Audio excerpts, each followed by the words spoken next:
Ladies and gentlemen, boys and girls, grandmas and grandpas, Hey-o! welcome back to another very exciting episode of Preston Can't Play. What up, everybody? The one who channels his spirit energy into a giant beam sword, well, that's Preston Black. Wow. And the one who shoots a spirit out of his finger, and he's also a spirit detective, that's me, Taun Mitchell. Wow, a lot of spiriting going on. Yeah, very spirited. Spirit Week this week. So, Spirit Week Monday is going to be Twin Day. Find another viewer to dress up in the same outfit as. What's Tuesday going to be? Funny Hat Day. Funny Hat Day. Find a funny hat, put it on your head, or wherever.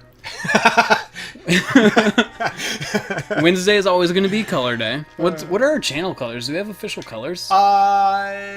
Maybe not official, but like, what are we going to roll with our colors for now? Oh, gee, I don't know. I mean, I guess, like, purple and gray, since that's sort of what the, like, logo that I use for the intro is. Right. I do like purple. Okay. Me too. Is it That's your favorite acceptable. color? It used to be. Ooh, what's your favorite color now? Pastel pink. I love me some pastel pink. That's acceptable. I'm into that. Thursday is going to be... what do you want Thursday to be? I know what Thursday is. Can I say it? Sure. It's Dress Up as Taun and Preston Day. You all Wow. dress up in an outfit that you think one of the two of us would wear. And then you pair off into Prestons and Tauns and record an episode of your Let's Play and send it to us at Preston Can't Play on Twitter, and we'll check it out. Wow. That's awesome. What's Friday going to be? Friday, I feel like... There's going to be an assembly. Uh-huh. Well, in that case, I feel like that should be Colors Day. Oh, wait. It was Favorite Colors Day. Not like Channel Colors Day. Was Wednesday? Yeah. Right? Okay, we're changing Wednesday from Channel Colors Day to just your favorite color day. Be sure to find an outfit that has your favorite color. Should we have two colors? Colored themed days? Well, I don't know. What do you what do you want Friday to be? Because it just seems like a cop-out to have one day be one color and then a forced color on a different day. That's right. But I feel like channel color makes more sense. For Assembly Day. Just in general. Okay, for whatever color day is. Also for Assembly Day. So should Friday be Color Day? I think so. What's Wednesday going to be in this case? I feel like that's sports teams. Sports teams, all right. Dress up as your favorite sports teams? Yeah. And then meet in the Coliseum for battle. But not like wear your jersey or like your memorabilia or whatever. I mean like dress up as your favorite sports team. The entire team. Yeah. Get a group photo, put that on a t-shirt, maybe a pillowcase if you're sleepy. It's going to be a good time, everybody. Yeah. What's your favorite sport? Do you watch sports? I don't watch sports just because of timing and like accessibility. Like I don't have cable or anything. Right. My favorite sport is basketball. Why? Because I enjoy it. Because it's fast. Okay. And there's a lot of cool moves. Sick moves, bruh. It keeps my attention. It's exciting. Okay. Those are different criteria to me. Mm-hmm. Because conversely, like soccer is exciting, but it does not keep my attention. Not for long. Because it's exciting in very brief and spaced out sections. There will be a very exciting 15 seconds every now and then. Every hour. Okay. I haven't watched enough soccer. I don't know the ratio. That's my feeling. Is that That's your hot take? Yeah. It seems like it lasts just forever, and you have to wait 15 minutes between everything happening for everyone to run across the pitch. Get caught back up. Yeah. Who's your favorite team? I don't really have a favorite team. I have a couple players that I really like, and I guess, like, I would say that I would choose over other teams to watch the Lakers, Okay. The Trailblazers, and the Mavericks. Why? For what reasons? I'm not sure. Lakers because I was in LA, and it was that was the first, when I was living in LA, it was the first time that I had lived somewhere that had a home team. I mean, I technically had a home team in in football when I was in Rhode Island, because Rhode Island is in New England. The Patriots. So like the Patriots are technically, even though they're not in state, they're regionally they're my home team. But like for basketball, most people follow the Celtics in Rhode Island. And a few. Oh man, I can't even like think of anybody, but there has to be someone who follows the Knicks.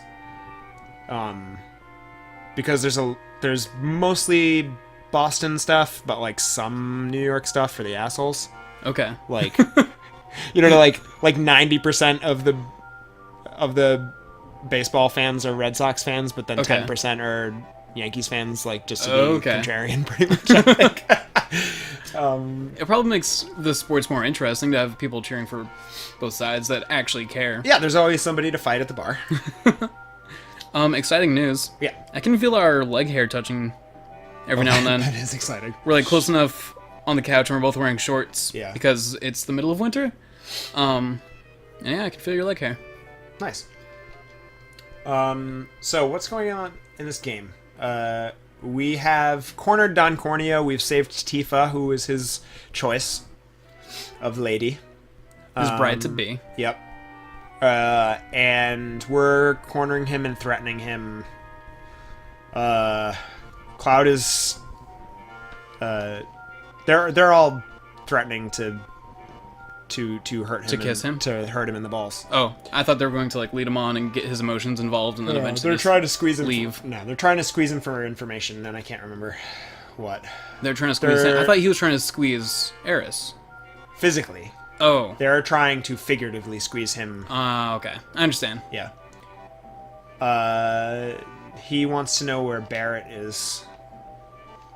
Did you tell him to just grin? Because someone... Did you tell him to just grin and bear it? Oh, jeez. Gee whiz. Anyway, this is a really boring sequence. Gotcha. For being honest with you.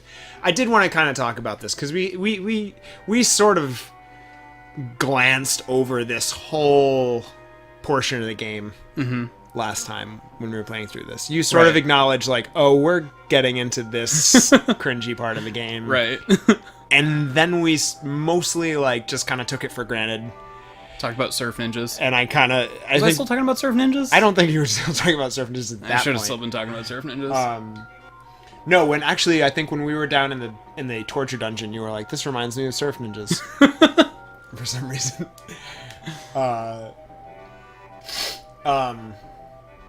So he was contacted by Heidegger, who works for Shinra. He is an executive for Shinra.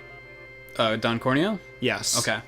So Heidegger, the head of public safety maintenance, hired Don Corneo, this grizzly, like, seedy underboss. Grizzly bear? Okay. To find Barrett. Oh, okay. So Shinra is going after Avalanche using these kind of seedy methods. Agriculture. Yeah. You didn't ask, but my favorite team? Yeah. The two of us. I'm so sorry. It's the two of us. Wow. That's we a should good get team. We should get jerseys because we make such a good team. I think that's a good idea, and also probably not the first time it's come up. Not necessarily on air. Your jersey's going to be way better than mine, though. I'm just having really strong deja vu right now. Because you're out of my league. Yeah, so we didn't really talk about this part of the game. And you knew what we were getting into. Yep. What's like... How bad of a taste do you have in your mouth over this whole sequence of events that we've just witnessed? I want to be honest with you. I was really invested in hearing you talk about sports. But we can also... go back. We can go back to the sports, but before we're in the tail end of this right now, sequence. and I did want to. I don't like that. There's this whole setup for a joke where the entire punchline is just boy dressed as girl. That's dumb and an outdated mindset. It's super outdated. Yeah. It's very much 1997. Right. It's a portion of this game that doesn't age well, and a portion of Japanese culture that I don't think necessarily translates well overseas. Yeah. Not even necessarily at the time, but especially now. Yeah. And it definitely feels like that. I mean, I don't know. I would like to say that I was deeply offended by this when I played it as a kid, but I wasn't. I mean, it's silly, and it's, you know, if you don't really read into really what's happening, right, it's very easy to be like, meh. If you're not being sensitive towards people's gender identity, and you're not, this kind of has the potential to offend people and maybe drive them away from video games if someone is questioning their gender identity and then plays a video game and sees a character who is forced into the situation where they have to kind of question their identity, and then it never evolves into a character arc. It just ends up being a punchline. When there was a lot of, I mean, it made me feel like a joke if that were the feelings I were personally going through. Absolutely. And I think, I mean, seeing it now, I don't know, and I'm certainly not in a position to speak on anyone's behalf. But it feels like seeing this now, if I were seeing this for the first time, compared to other media that I choose to take in, right, it's easy for me to just be like, this is gross, it's so 90s. Right. And like almost like not take it that seriously because of that. Okay. Like I don't have to feel like, oh my god. I can just be like, ugh. It's kind of like when you see stuff from like the 1930s and you're like, this is so racist. Or like you see a picture of yourself in like middle school and you're like, Yeah. why was I wearing that shirt? Is that a bowl cut? Yeah, it's like, it's gross, but like, you know, it's like, it was a different time. Right. Bowl cuts and racism. We've moved on. Right. But at the time, and I know you're a bit younger than me, but I'm sure you remember, like, this was just incredibly common. Like, everything had stuff like this. Right. Like, that was, in a lot of ways, using cross-dressing as a joke. Yeah, and a number of other, I mean, you name it. I mean, anything that we would say is sensitive now was just like fair game. Right. In the 90s. Do you think they'll update this sequence in the Final Fantasy VII Remake? This is sort of why I wanted to bring it up. More to the point of why I wanted to bring it up, because everyone, I mean, most people, I'm sure, either know about this sequence, or if you happen to be watching this and seeing this for the first time, even if whether you did or you didn't know about it, and I'm sure anyone that's watching this is just like, oh, this isn't great, right? And I hope it doesn't. I hope it doesn't. This is such an outlier from the rest of the game, I feel. Okay. And I don't really know why they put it in, except to switch up what was happening. Right. And to like show off their like dialogue trees. Wow. Options. Role-playing game. A game where you play a role. I forgot what was going on. Oh, I think he's dropped you into the ball pit. If I get, this was going to happen anyway, but I think if I get the questions right, I get like a prize, and then he drops me. Oh, we're getting heavy plot right now. Ooh. So the reason that I wanted to bring it up was because it seems like there's, and I haven't like done any research into this, but it seems to me that there are likely two schools of thought when it comes to that sequence. One being what we've discussed, that it's like gross and like doesn't really belong in there and severely dated. But the other side is that to an otherwise melodramatic game, it sort of brings a little bit of levity. Okay. And also it is one of the few times in the game where you really see that Cloud has a sense of humor. Okay. Even if the game's humor is sort of punching down, like Cloud's not trying to, like, Cloud isn't being offensive. He's just like, right, I guess I have to dress like a girl. Like he's kind of taking it in stride, and then like the girls have like a good laugh over it. It does give them a bonding moment to female characters who have never met, and up to that point, particularly with Eris, that we've seen have been dealing with this also, I find, kind of unsavory, like this like male-centric jealousy. Right. Like I said, particularly in Eris's case, but also a little bit with Tifa at first. Yeah. But then they sort of have a bonding moment over, like, not necessarily the fact that, like, Cloud is dressed as a woman, but that he's in the situation that he's in. Right. He's a little bit vulnerable there. He's vulnerable, and, like, I mean, Tifa's legitimately, like, in this situation, like, for sale to Don Corneo. Oh, okay. Eris, I mean, I guess she did choose to get in there because she was trying to infiltrate. Okay. But she's caught up in it. And as far as Cloud and Eris are concerned, they think that she's been abducted. Tifa? Yeah. Okay. They go in to rescue her. That's why they go through the whole thing. Oh. So, but now it's like, well, we're all in this, and now we're all for sale. Okay. Which is gross. But thinking about it from their perspective, you know, like, they're the women, and they're for sale for sex. Yeah. And, like, Cloud's like, oh, I guess I have to do with this. And they're kind of like, I don't know. There is humor in the situation, in the dialogue, but they have a bonding moment over Cloud being in this situation. Okay. I don't know. I feel like there's some positives that come out of the way it's scripted.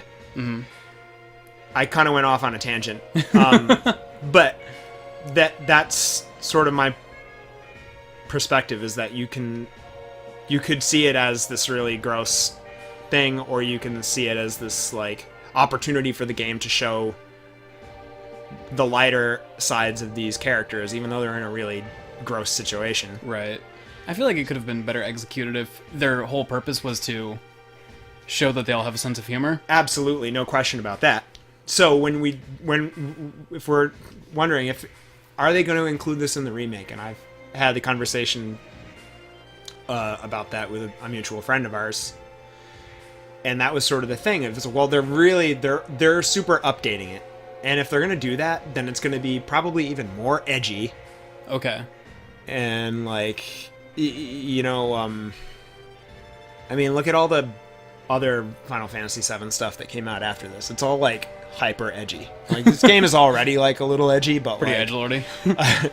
but, like, it gets really bad. And so if they remove that sequence, then Cloud is like, I'm just Cloud. Right. Okay.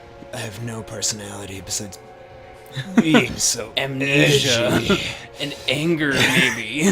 I'm seething so hard I don't have time to laugh. But if they put it in, that is not something that rebooted is going to fly with anybody. Right. So, do they leave it in? But they've already said that they're changing a lot. Okay. About the game. Like, the major storyline is going to stay the same, but a lot of the game mechanics are different. Like, they're changing the game. It's not just a remaster. Right. It's a complete remake. It's an absolute remake. So the opportunity is there to get rid of it without there being a hole. Okay.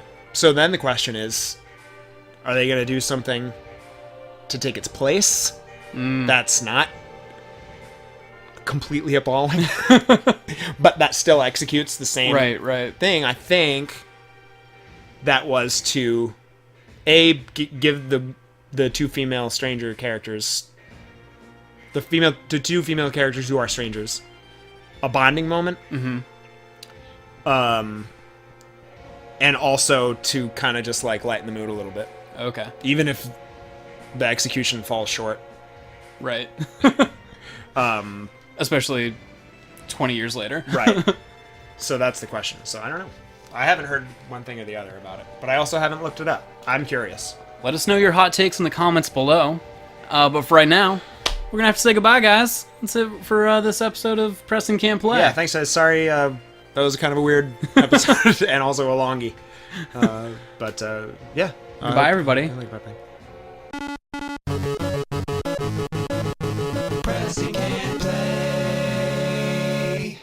continue.